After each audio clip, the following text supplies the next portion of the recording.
do Carlos Pedro.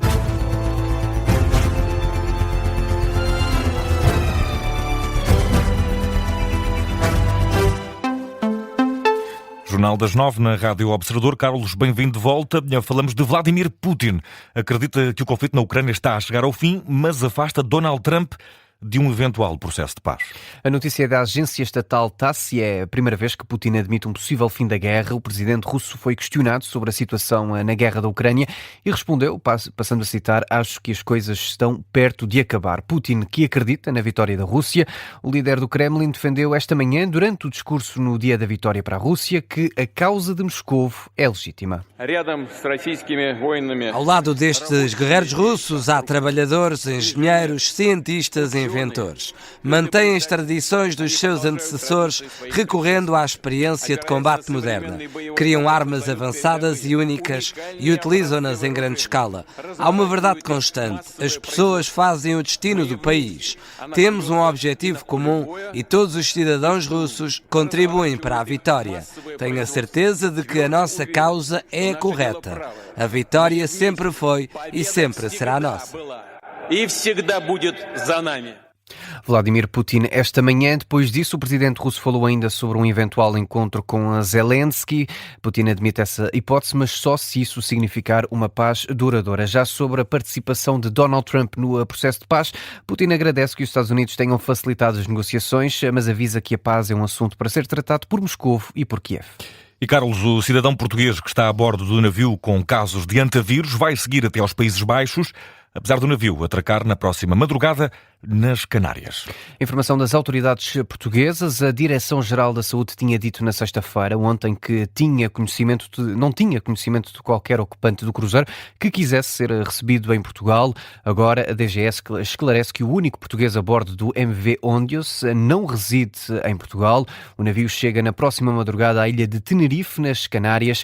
É lá que vai desembarcar mais de uma centena de pessoas que depois essas pessoas serão repatriadas para os países de origem a partir de um aeroporto de Tenerife. Vão manter-se no barco 43 membros da tripulação, incluindo o português. Dizer ainda que os passageiros que desembarcarem nos Países Baixos terão de fazer uma quarentena domiciliária de 6 semanas, anunciou a Ministra da Saúde dos Países Baixos. E seguimos, Carlos, com novidades sobre o caso de alegadas torturas na Esquadra do Rato. Um polícia terá avisado os colegas de que estavam sob investigação.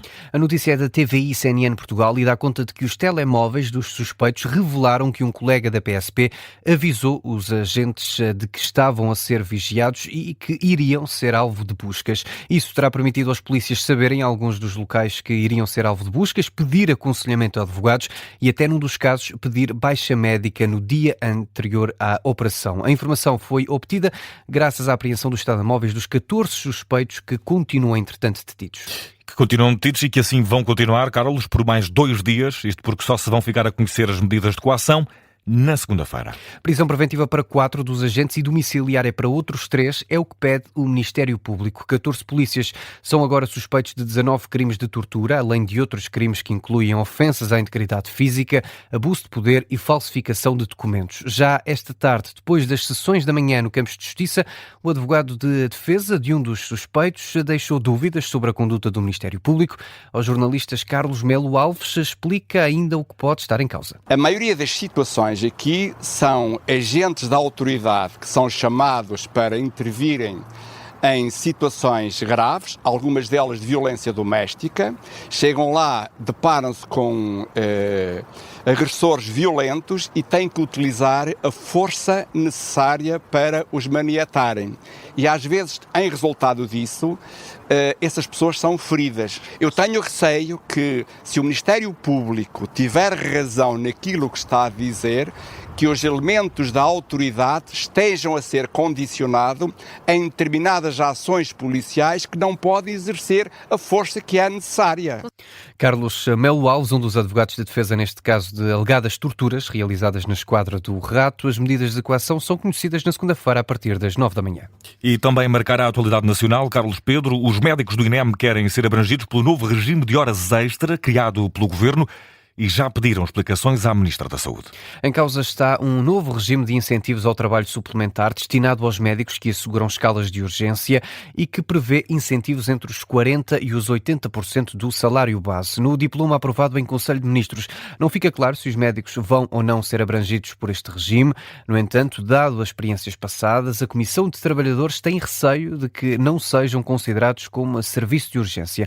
A Rádio Observador, Rui Gonçalves, coordenador da Comissão de Trabalhadores do INEM, diz que já pediu explicações à Ministra Ana Paula Martins. Já perguntamos à Sra. Ministra, já dirigimos uma missiva à Sra. Ministra para esclarecer essas questões e o nosso receio é precisamente que publicada que está este diploma, que os médicos do INEM não sejam abrangidos. Não há nada que nos diga que vão ser abrangidos.